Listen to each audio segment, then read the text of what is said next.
Recording studio Boisar.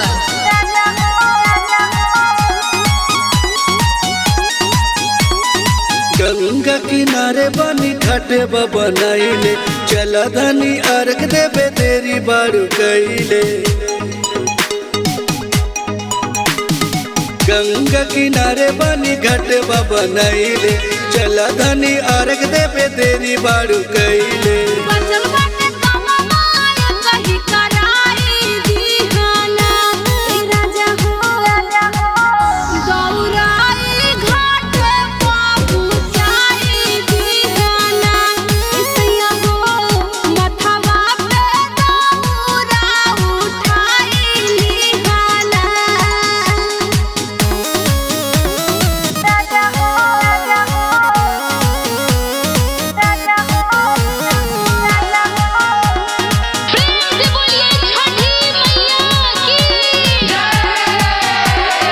फल फूल जल्दी सजावा, दौरा पर दियो रे जलावा।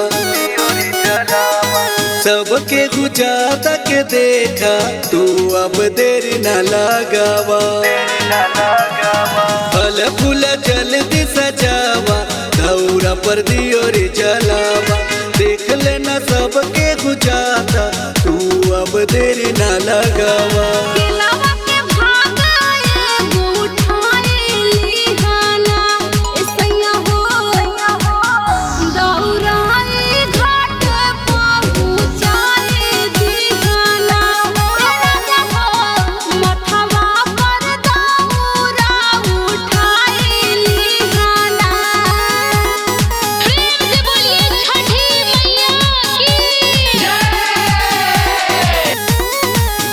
Recording studio Boisar.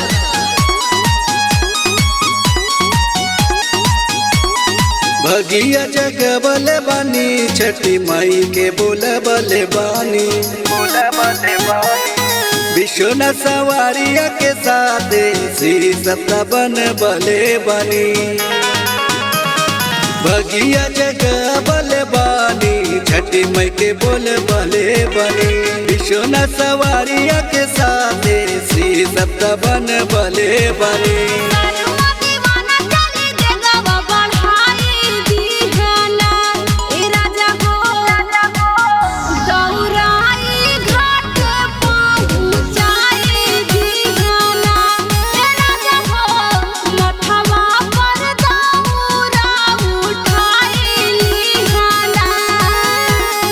गरिमा रिकॉर्डिंग स्टूडियो बोईसर।